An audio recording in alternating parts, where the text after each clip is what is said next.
Hey, everybody, and welcome to the Cat B and Andy B Inspired Connections podcast. We're coming to you transatlantic from the UK and the US. We have a very special episode for you today. It's our first episode of 2025, so this one's going to be a good one.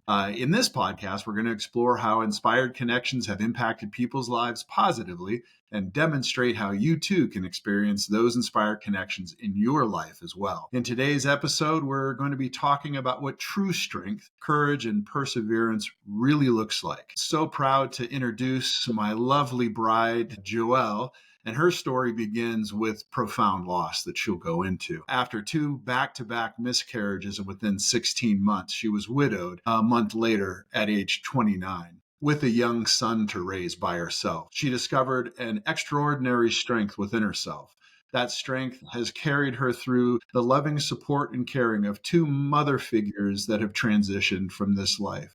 Through the heartbreaking loss of her stepson, our son Josh, and caring for her husband, which is me, through a pretty rough cancer diagnosis, treatment, and finally remission. Today, we'll share her incredible journey. She will share her incredible journey with us, the pain, the signs, and the lessons that have brought her to a place of transformation and purpose.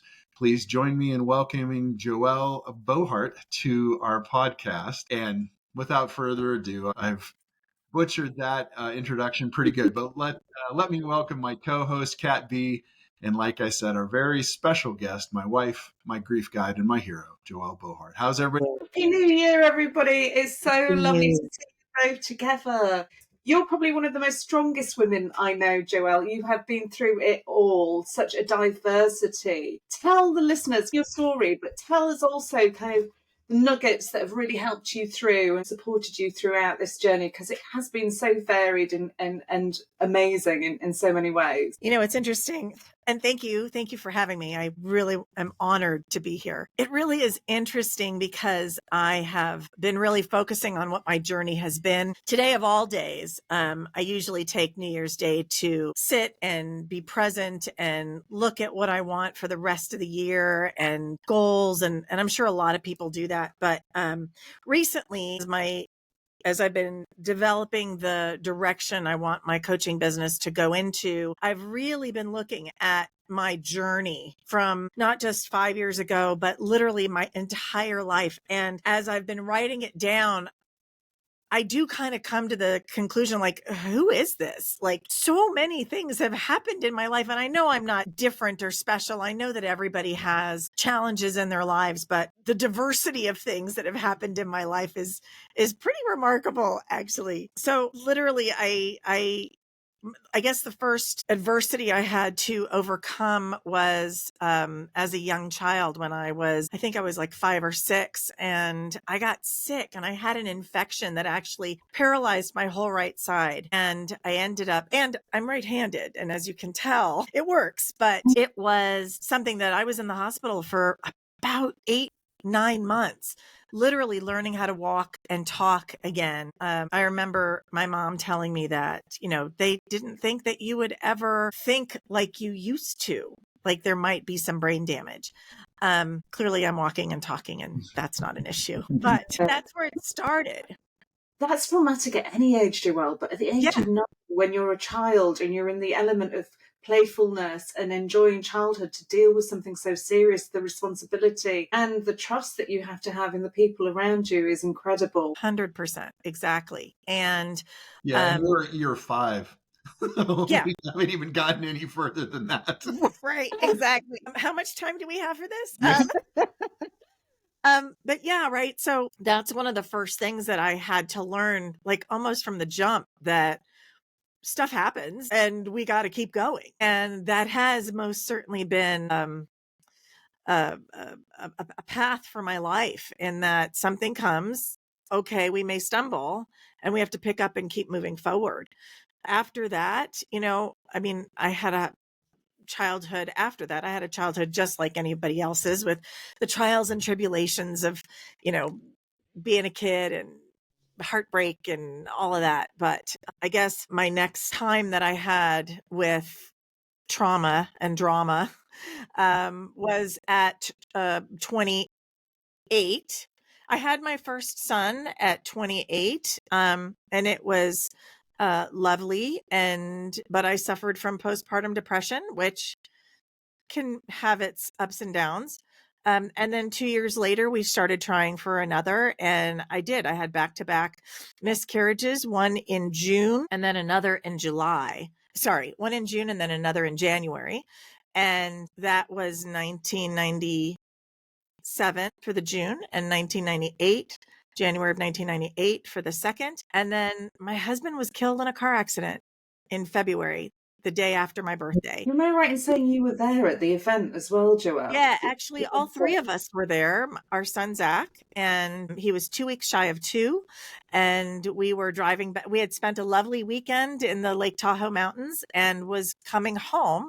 We hit a patch of black ice, and really, we weren't going very fast. So you wouldn't expect that this accident would have created anything. And it didn't. We skidded into the side of the mountain. My husband got out and walked around to see what damage, what happens next. And my son and I both got out just because that's what you do. And he said, I'm not really happy with the baby being out here. Go put him back. And if you can imagine, I'll kind of give you a picture. The mountain was, I'll say, as we were driving, the mountain was on my right side. And so we skidded diagonally into this mountain, and we walked around, and we were on the side of the mountain, the rear of the truck. So kind of diagonally into it. And we were sort of standing right back here. And he's like, I'm not happy with the baby being here. Go put him back in the car. And so interestingly enough, rather than me just going to the door that was nearest me, I took him around to the other side, which is probably what saved our lives after my husband. Very intuitive and very unusual. Yeah. I mean, my husband's who saved our lives, telling me to go put him back because we were literally all standing in the same spot. But right, not going to the door nearest me and putting him back. I went around the truck. I went to the driver's side rear door and put him in that way. And if you can imagine putting a baby in a car seat, we were in a truck, and so like an SUV. So I would be looking at my son and again out the back window. So I would have seen the whole accident. That is an important detail that I'll come to later. And another car hit that same patch of black ice and literally skidded directly to where we were and killed my husband instantly where he was standing. I, having been standing in the doorway, got thrown from the car, and from what we've been able to gather was unconscious for a bit. And my son was the only one safe in the car. No. They tell me, in fact, the man who hit us was I describe him as a grandpa because he was.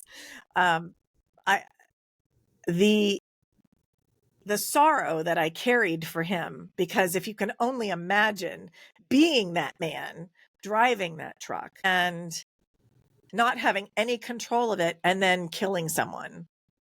Horrifying.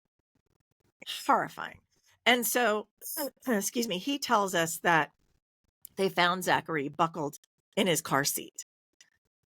Remarkable, a miracle. Shortly after, of course, the next thing I remember is being airlifted to the hospital. And then the next picture I have is actually being in the hospital in the emergency room and asking for my son, asking for my husband. And in that, I'll call it twilight state of being conscious and unconscious is where they told me that my husband didn't make it. I remember it like it's happening just now, right? I mean, it's just so crystal clear. And I want to say I spent the night. A friend came and took Zachary, and the next day began the rest of my life, a new chapter of becoming someone that I did not expect I'd have to become. And it's a whole different life. Yeah.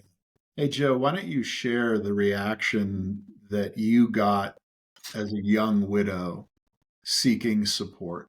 I think it's important for the viewers to understand that there's all sorts of types of grief, and each type of grief is met in a certain way. So I'd love for them to hear your story on this one. Yeah, certainly. I will say that I was non-functional for quite some time, as you can imagine. And I'm fortunate enough to have extended family on my husband's side that stepped up and literally took care of us. And what was coincidental, I'll say, is that we belonged to a church. And I started going to this church because I remember telling my husband, I just want to go someplace, just like Cheers. I want to go someplace where people know my name, right? I want to be a part of a community. And because I was having a baby, they had some sort of mom's group. And then, of course, when I had the baby, they all came and just flooded us with love and meals, and just, it was amazing. Those same people, when my husband died and I went to live with my in-laws, because I didn't want to go back to my own home, as you can imagine, those people came and we had somebody every single day bring a meal for the seven people that were living in that home. Wow. It makes me tear up when I think about it, because I'd never experienced that kind of love before. Sorry. Beautiful. And, Zach was 2 weeks shy of 2. I had to then 2 weeks later have a birthday party for a 2-year-old, right? Like, I had people come and just support us, and it was amazing. And oh gosh, that's what such ended up mixed emotion. Such yeah. mixed emotion. Like having to, I mean, that is a maternal instinct, is it not? It's like you're going to try and put your child first, and you're going to try and make it a happy birthday, even though when you're feeling potentially the complete opposite. Exactly. It's what I call both and. Like, both things can be true, and you have to do what you have to do, right? So what was interesting is that through the years, I ended up very much in different kinds of communities. As you can imagine, I sought out grief groups to try to help me once I was starting to be functional again. And the strangest thing was, and this is pre 9/11, I was the youngest widow any of these groups had ever seen. They didn't know what to do with me. And I had women that were in their 70s and 80s say, "What have you got to grieve about? You've got the whole life ahead of you." Wow. Yeah. Forget the fact that, You've lost the whole vision of your life. yeah, That's what yeah, you're grieving. Your exactly. whole future has gone. And that feels like a very long time. You're not talking 10, 20 years. You're talking a lifetime. A lifetime. Not to mention the fact I'd known my husband since I was 15. I'd known him, other than my parents, longer than anyone else I'd ever known. So it was really devastating to be essentially shunned by this community. I found solace in, believe it or not, an organization called the Center for Living with Dying in Santa Clara, California. And it was about people who were living with dying. There were people who most of them had some sort of traumatic event, not necessarily a car accident, but they were dealing with cancer. They had loved ones who had died from cancer or devastating diseases, and they were trying to put their lives back together. So I couldn't find a space with people who had lost a spouse, but I could find a space with people who had just lost anyone for any number of reasons. One of the other challenging parts that I found was that as a young widow, I lost a lot of friends. And this, I think, is really interesting, almost like a divorce, except a little different in that my friends that were women were now afraid that I was going to come after their husband. I literally had a woman tell me that. Yeah. Clearly not understanding the devastation that I have just been through. I don't want someone else's husband. I want my own, right? I want the one that I had. Awful. That is awful. It was, again, How did you sit with dignity? But what did you do? it was difficult. It was really, really difficult. And I will say that I had one friend who was a lifesaver for me, a girlfriend that was a lifesaver, who I will say was very different than any of the other people in my life. She was one of those people that, like, she ran her life to the beat of a different drummer. She didn't care what other people thought. And so she was the one that sort of said, well, they're stupid, right? Like, she's like, I'll share mine with you if you want him, but we don't, right? So, I mean, it was one of those really interesting, I mean, truly, like she shared her husband with me in the sense that, like, if I needed something built or if something wasn't working at my house, she literally sent him over, right? Like, he was my house husband, to say, to have a description, right? And then my mother-in-law, I'll call her my stepmom because she wasn't really my mother-in-law for much longer, but she was literally the one that we moved in with, and day by day brought me back to life once my husband had died. I remember she expected nothing out of me, not even to take care of my child. She expected nothing out of me. And every morning she would come in with just one task. And that's all I had to accomplish for the entire day. So she would come in and she would kneel, because of course, someone who's that far into depression is sleeping all day long. And she would come in, she'd say, okay, the only thing I need for you to do today is have a cup of tea, or let's have a piece of toast today, or today I want you to come and sit out on the couch for just an hour. And it was those little, I call them micro movements, and those little tiny itty bitty goals or responsibilities that I had that got me to be more functional. And I remember the day music was playing and I started singing to the song on the radio and thought, and this wasn't that long, maybe a month. And I just felt devastated that the survivor's guilt has now come in, right? Like the first level of survivor guilt. Oh my gosh, I'm singing. God forbid I should have a moment of joy and forget my pain. But it was literally those two people amongst the other family members that I had that were there to take care of my child, were there to support me. Those two, and literally take my child from me for a weekend. But those two, I attribute having the most help in getting me moving. Amazing, Joelle. For anybody that's listening today, given that it is the new year, I mean, it's so poignant, Joelle, what you're saying. That idea of just taking one or two tasks to accomplish a day, a cup of tea, a piece of toast, brush your hair, go for a Yeah. walk around the block.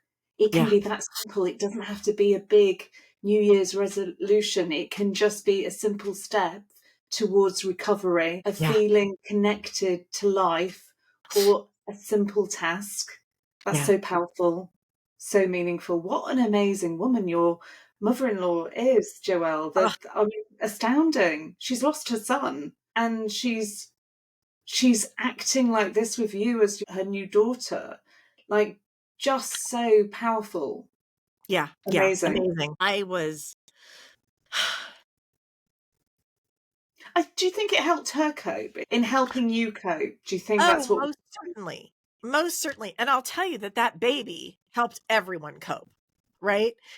You cannot be depressed in the presence of a 2-year-old. Impossible, right? So Zach did more for all of us as a family than I think he'll ever know. And does he too? I know that he's witnessed the actual accident, etc., but is he largely oblivious, or is he really aware of what's happening around him? I mean, how has it impacted him? It's so interesting because I think he was, and one of my grief counselors taught me this, and I didn't actually understand it. I didn't know it was possible until she explained it to me. I want to say he was 4, and Zachary took a very long time to talk. So, in like real words and sentences, right? I want to say he started really talking at 3.5. Oh, me too. Me too. He's up for it since then, Joelle, but me too. Right? Yeah, exactly. And now he's an actor. So, I mean, of course, he's got no problems talking, right? But yeah, this was a very interesting experience for us. He was spending the weekend with his grandparents. This set that my mother-in-law, who was his stepmom and his biological father, and they were all just waking up, and Zach started telling the story about the day that Mama took a nap in the snow. and they didn't understand what he was talking about. And then he said, "Oh no, Mama took a nap in the snow and I kept calling for her. Mama, Mama, wake up. Mama." And then the man brought me a teddy bear, and the highway patrolman had given him like a little highway patrol teddy bear to hold on to, right? Once they collected us and took us to the hospital and all of that. And so I was telling my grief counselor this, and she said, "Well, he was old enough to witness the accident. He just wasn't verbal. That didn't mean he didn't have all of those things going on in his head. And when he could speak, he did." And I mean, shocking, right? Can you imagine waking up on a Sunday morning with this little and you're having so much fun? And then all of a sudden he recounts the most traumatic thing that's happened to you 2 years ago, right? But I love the fact that he puts it into such simple terms that you're having a nap in the snow. Right. It's so amazing, isn't it? Right. So Right. amazing. That's how simple it was. So it wasn't traumatic for him.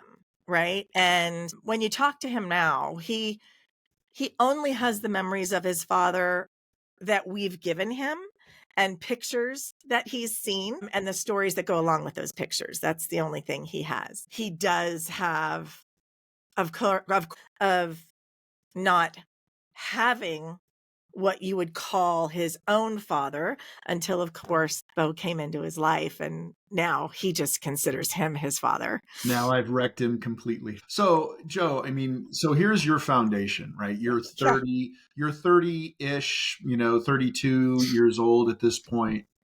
You've got this foundation of life-altering trauma that most people never, they never have to navigate. Certainly And not. exactly. So fast forwarding a little bit, you rebuild your life, you and I reconnect. Take us from kind of you and I blending our families and then the stuff that happens there. And also, if you want to tag on to it, your continuing care and mentoring and coaching, your in-laws and the people that you've helped, transition up until, So, one of the things that I would never have anticipated is that, of course, through the years, certainly 9/11 happens 4 or 5 years later, right? So now you see that there are younger and younger widows around. But what happened to us was we were then part of another church. We had moved back up to Sacramento, and we were part of another church. And wouldn't you know, there were people that, of course, knew I was a widow raising my son. Anybody that had become widowed or a widow or a widower, all of a sudden I started running into these people. And as the universe would have it, having conversations with people or people in our church whose spouses had died. I mean, it was an inordinate amount of people. I would say over the years, it's probably been 30 to 40 people that have come into my life. And that's prior, of course, to helping parents heal, where they're dealing with the child that has been lost. But yeah, so I've had a lot of experience with grief and working with people who are going through grief, having gone through my own grief journey and understanding, that everybody grieves differently, and understanding that there are a multitude of different ways that grief expresses itself and how we even process that grief, and things that help and some things that don't help. And yeah, it became part of my new life. And it wasn't something that I had certainly expected to do with my life, but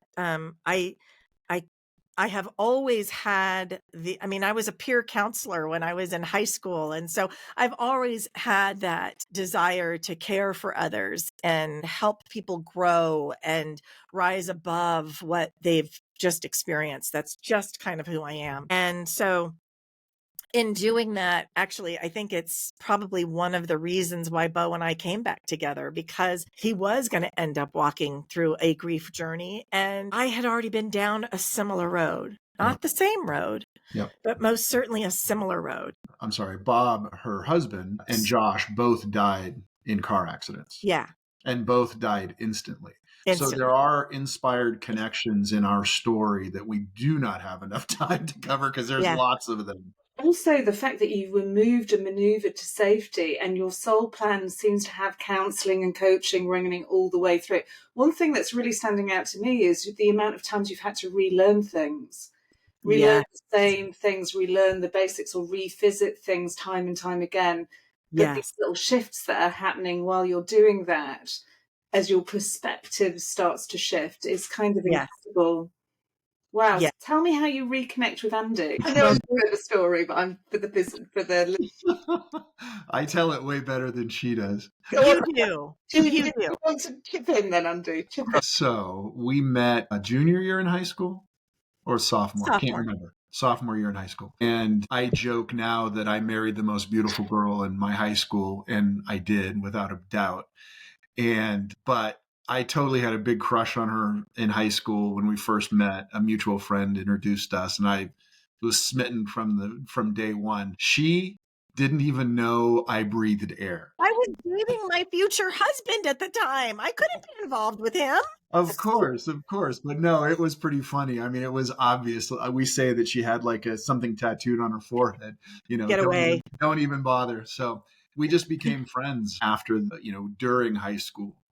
And then after high school, I went into the Marines, and life took me in one direction and life took her in another. And she had, started her family. We didn't connect again until, I got divorced from Cindy Bohart, who will be a guest on our show too, because we're still very good friends. But we separated, we got divorced. And then right after that, I met Joe, and kind of, both of us were in no position to get remarried, but, we dated. And I mean, really from that point, it was obvious to both of us that there was a soul connection that had been written down a long time before we even met in high school. Sorry, just me being the person for details. Did you randomly bump into each other again, or did you connect? No, to be honest, I'll come out and say it. I stalked him.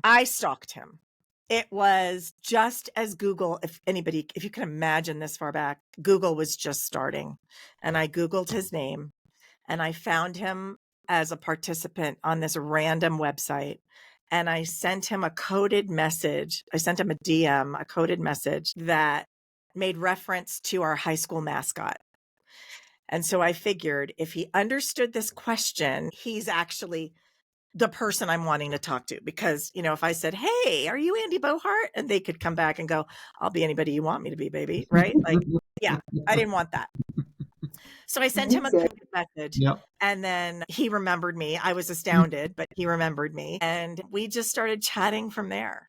Yeah. But I will tell you that our first, we call it 1.0 and 2.0 because we have a breakup in between. And our 1.0, I knew I was going to marry him. I knew. And I didn't know how I knew. I just knew. And even though we broke up, we would interact occasionally. We would see each other. We were in the same town. How's it going? She was I just, brutal. Let me just put it that way. She was brutal. When did you finally fall? So the roles reversed. She's chasing you. She's chasing you, Andy, and you were originally chasing her. Yeah, and really, once we were able to, I guess, get our mindsets aligned separately, right? Anyone who's gone through a separation and divorce know how horrible that is. And it does take time, for, at least it did for me and then for Joe as well. It took time for both of us to, I don't know, mature a little bit, change a little bit, work on ourselves a little bit. And when we reconnected, I thought, you know what, I was getting out of a relationship I had at the time, and I was just planned on being a bachelor for the rest of my life. I'm like, you know what, I'll just focus on me and do my own thing. And it was once I let that go, that removed whatever barrier that was for us to really connect very well. And then obviously get married and, do the rest of our lives together.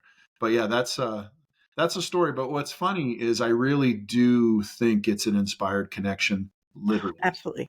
There's no doubt in my mind, because the things that she learned on her grief journey that you guys have heard about so far, directly influenced my grief journey. And, Almost like she soul planned and agreed to help you at this stage of your life. Yeah, oh, yeah. absolutely. Yeah, without a doubt. I remember this was very early. I don't remember a whole lot of, the first couple months after Josh passed, obviously, because I mean, it's the unimaginable. But I remember we had like a party going on. Something was going on. It wasn't a party. It was a get together. I don't remember the details, but I went to our room and I just started sobbing uncontrollably. And there's a word for it, and the word's escaping me. But basically, when you're crying from your soul, right? I wasn't crying for the pain I was going through in this life. It felt like a culmination of all my pain, all the sadness and everything just culminated into this session of tears and crying. And I'm curled up in like the fetal position on the bed, and there's nobody else, because I wouldn't cry in front of her. I really tried not to, for whatever crazy reason, but I just didn't want to cry in front of her, show her I was weak. So I'm crying, and she comes in, and she just kind of like, I'm the little spoon and she's the big spoon. And she just she just grabs me and doesn't say a word. And I like can't breathe. And, it's just that ugly cry, that kind of thing.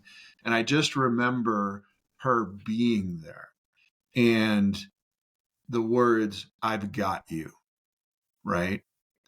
Those are the same words that I use now when I'm helping a dad or another person who's going through the unimaginable. It's the same exact words. So, yeah, and she had to learn that, right? And I think the thing that I think is very important, no one takes anything else away from this episode, it's that what you are going through, even if it's the shittiest thing you can possibly imagine, there's somebody down the road that's going to need your "I've got you," right?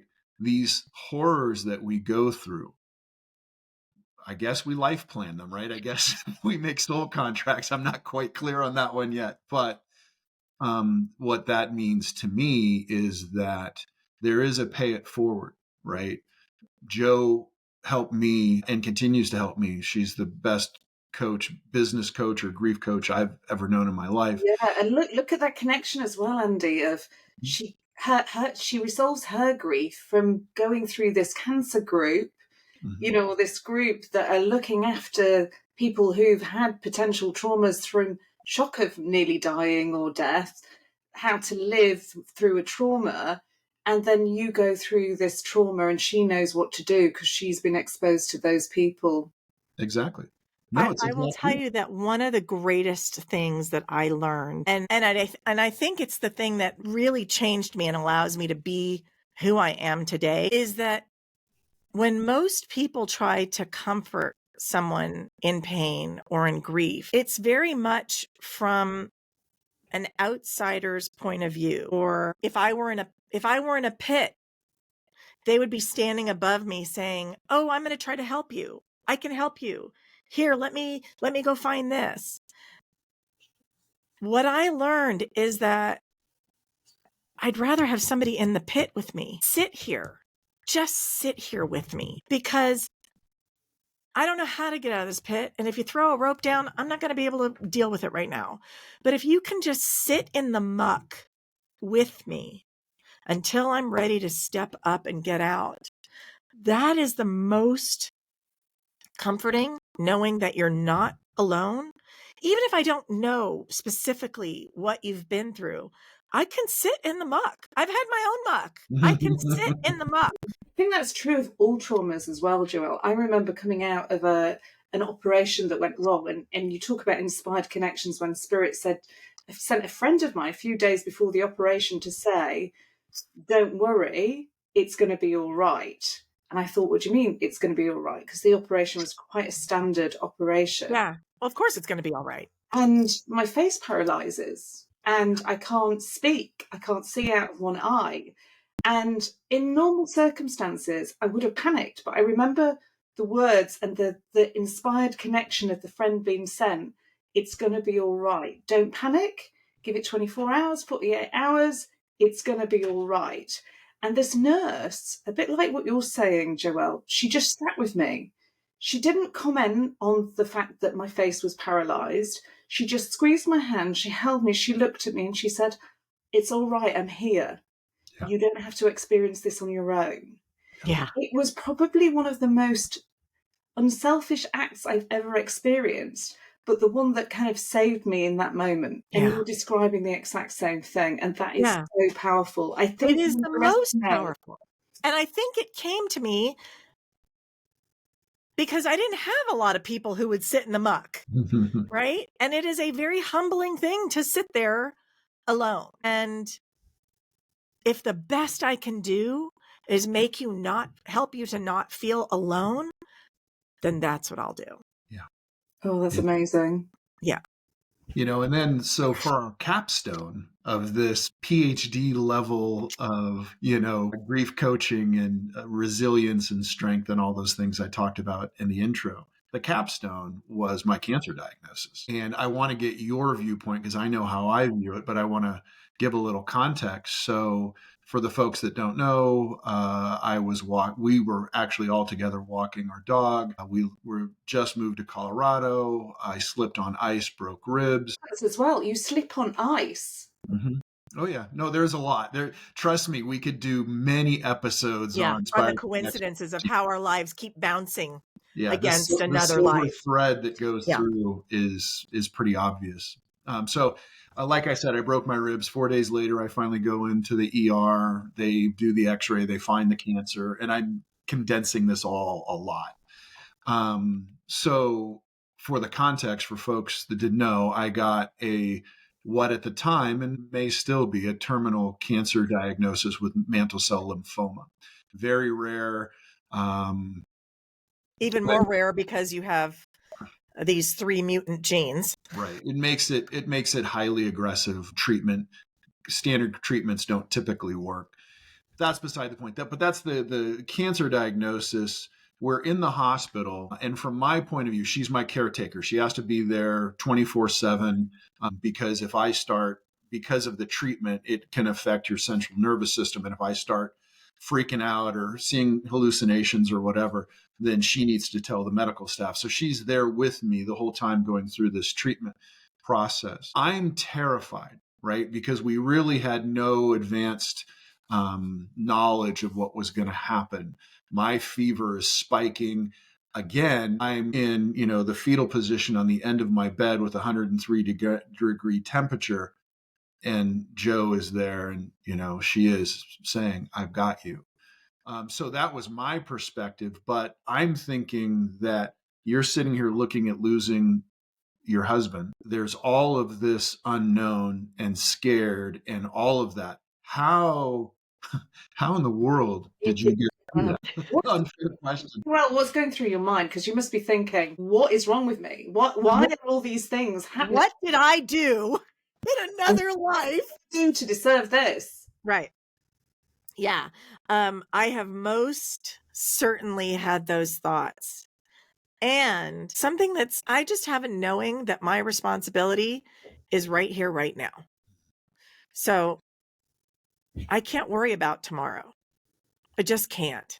One of the lessons that I learned, I'll tell you a quick story. One of the lessons that I learned through my first husband's death was I have no control over anything. And the way this was taught to me was so ridiculous. It was laughable. My first husband traveled a lot. He was a salesman and he traveled all over the country and I would probably say he was gone probably 15 to 20 days a month. Out of the month, he was gone. And again, before cell phones, and I used to work for the airlines. So if something were to happen on a plane, I probably would have been one of the first to know about it. However, my fear, or I should say my knowing, I didn't realize it was probably a knowing, but I had a fear he was going to die in an airplane accident of some sort. And so the requirement that I had of my husband is that when you get off a plane, you need to call me to let me know that you're okay. I don't care where you are in the world. You have to find a payphone, because that's what we had to use back then. Find a payphone and call me and let me know you've landed, and then go and do whatever. And if he had forgotten and just got off the plane and started working with his day, there would be hell to pay. I was merciless. The fact that my husband died less than 10 feet from me is probably one of the most ridiculous ways to teach a lesson that I have ever heard. Wherever you are in the world, you need to tell me that you're okay. And he dies 10 feet in front of me. Absurd. So I've carried that, right? I've just carried that with me. I can't worry about tomorrow. I really have to take care of what's in front of me. Your fever is 103.8. My job is to get that fever down. I'm going to soak you in a bath. I'm going to cover you in ice. I'm going to turn on the air conditioning. I don't care what I got to do, but my job is right here, right now. Yeah. And that is truly how I manage to get through these traumas. It's that one thing. I can't do all those other things. I guess as well, Joelle, though, your future as you knew it at every stage that life has adjusted, that vision has changed or gone. So yes. Part of you in your subconscious is saying to you, there's no point visioning the future because in an instance it can change and look completely different. So again, that reinforces that I've got to be in the now. I've got to be in the moment, which is so important for everyone, because when you're in the now, you're not in the past, you're not in the future.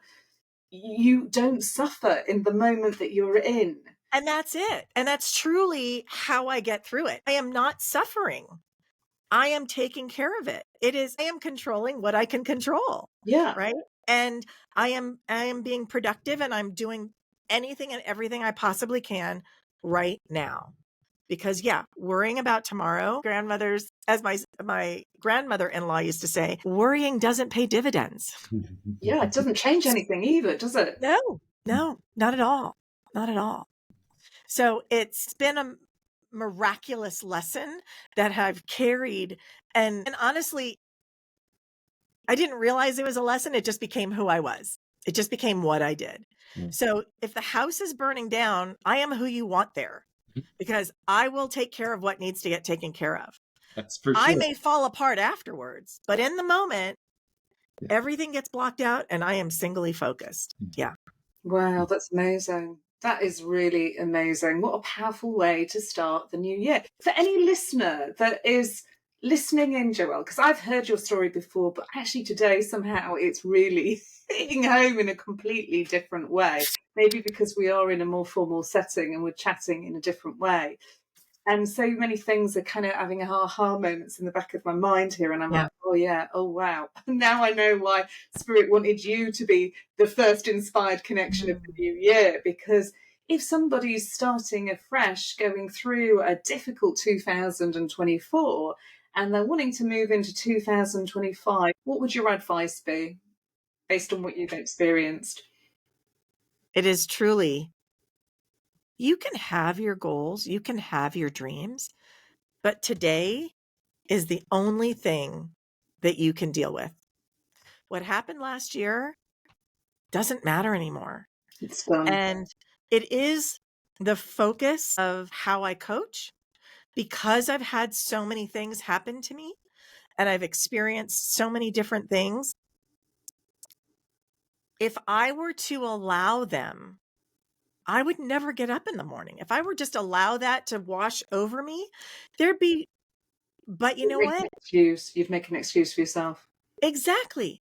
But I can't do that, because I know that the trauma and the experience, all of it that I've had, there's literally stepping stones to help me get back up again, right? It's not how you fall. It is how you rise, and you can rise again, and you can continue forward, and it will look different than you thought it did or it was going to.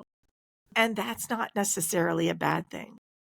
I have had to shed so many things, and it has created a new person that has so much more to share, so much more to help people with. So I'm hearing the resonance of what Andy's saying. And if I was going through a difficult patch in my life, you are definitely the person I would want alongside me, Joelle. If I had to reach out to you, how can the viewers get hold of you? Because there's going to be a lot of people listening to this thinking, do you know what? I've been trying to do this on my own, and maybe I don't need to. Maybe I need somebody who understands, who's gone through a similar situation, maybe in a different context, but who can just hold space with me while I go through and I process what I'm experiencing. You sound like that kind of person, Joelle. How did they get hold of you? Yeah, thank you. alegacydesigned.com and info@alegacydesigned.com is the best way to get a hold of me.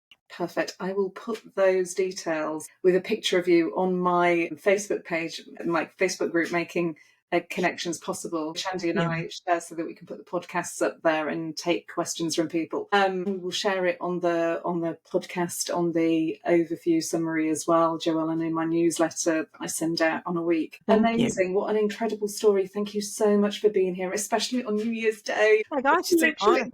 Giving me your space on New Year's Day, which is amazing. I've been having such a pajama day. I normally do I'm normally working all the time, and I know I'm here working with you, but it doesn't feel like work today. I have had a duvet day. So what I'm going to say to the viewers is, occasionally in life, we need a day off. We need to be able to give ourselves a duvet day. Duvet day. I love that. Sit in our PJs and we can throw a jumper on top. And we can. I love a duvet day, don't I, Bo? You do. That's your favorite. My New Year's revolution definitely was not being on time. I literally was throwing my PJs as I arrived today. But the message there is so powerful. I think you've summed it up so very well. But just give yourself a break. Be kind to yourself. And if you do nothing more, remember the importance that you are important. We can only change who we are. And hopefully that has a knock-on impact the people around us. So your positivity as well, Joelle, after everything you've been through, absolutely incredible. Thank you so much. Thank you. What an honor to be here. Thank you so much. Thank you, my love. Amazing.